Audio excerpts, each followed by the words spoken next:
আপনারা দেখেন যে শিবির তাদের এই প্রতিটি শিক্ষার্থীকে এইভাবে এই যে এরকম করে গতকাল রাত থেকে তারা এটি পৌঁছে দিয়েছে, এই যে এটি ভাঁজ করা যায়।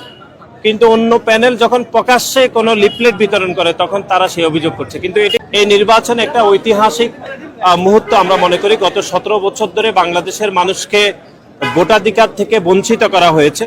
সুতরাং এই ডাকসুর ভোট প্রদানের মাধ্যমে আমরা মনে করি যে ভোটাধিকারের প্রাথমিক যে স্তর বা প্রাথমিক বিজয়ের শুভ সূচনা হবে এই ডাকসু নির্বাচনের মাধ্যমে, আমরা সেটাই মনে করছি।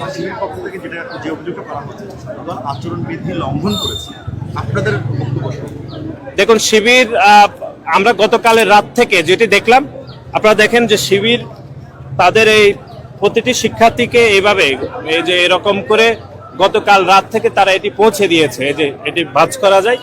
কিন্তু অন্য প্যানেল যখন প্রকাশ্যে কোনো লিফলেট বিতরণ করে তখন তারা সেই অভিযোগ করছে। কিন্তু এটি গতকাল থেকে তারা বিভিন্ন শিক্ষার্থীদেরকে বিভিন্ন শিক্ষার্থীর পকেটে হাতের মুঠে তারা এরকম করে দিচ্ছে। আমরা তো কোনো অভিযোগ করিনি।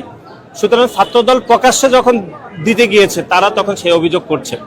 সুতরাং আজকের দিনও তারা গুপ্ত রাজনীতি করার অপচেষ্টা করছে। যে আপনারা দেখেন এটি তারা ভাঁজ করে দিচ্ছে শিক্ষার্থীদেরকে। আমাদের দিক থেকে তো আমরা কোনো অভিযোগ করিনি, কিন্তু আমরা যখন প্রকাশ্যে দিতে গিয়েছি তখন তারা অভিযোগ করেছে। এবং আরেকটি বিষয়, ভোট কেন্দ্রের 100 মিটার অনেক দূরে আমরা বাংলাদেশ জাতীয়তাবাদী ছাত্র দলের হেল্প ডেস্ক বসানো হয়েছে। সুতরাং তাদের পক্ষ থেকে যে অভিযোগ, এই অভিযোগ ভিত্তিহীন বলে আমরা মনে করি।